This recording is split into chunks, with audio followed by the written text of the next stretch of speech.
असं काही लोक आपल्यामध्ये फिरत असतील जे कालपर्यंत आमच्यासोबत फिरायचे ते आज आपल्यामध्ये येतात आणि म्हणतात की संविधान घेतले आहे, संविधान बचाव म्हणून. इथे जेवढे बसले आहेत त्यांनी काही ना काही डिग्री घेतली असतील, काही ना काही शिक्षण असेल. माझी ती मोहिनी पण बसली आहे इथे,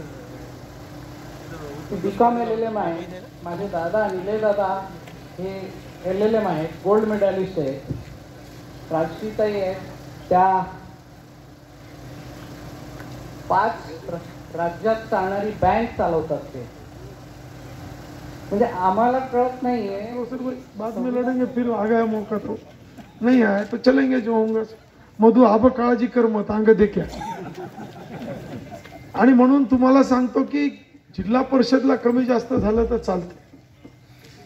राष्ट्रवादीवाले तुम्ही इंद्रनील भाऊच्या नेतृत्वाखाली, भारतीय जनता पार्टीवाले आम्ही आमच्या सगळे मिळून नेतृत्वात काम करू. सेनेचे लोक त्यांच्या नेतृत्वात काम करतील.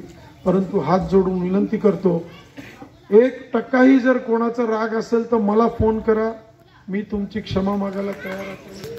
ताई, ही या मतदारसंघाच्या जनतेची ताकद आहे. हीच मंडळी गावात जाऊन मतदान करण्याच्या ताकदीत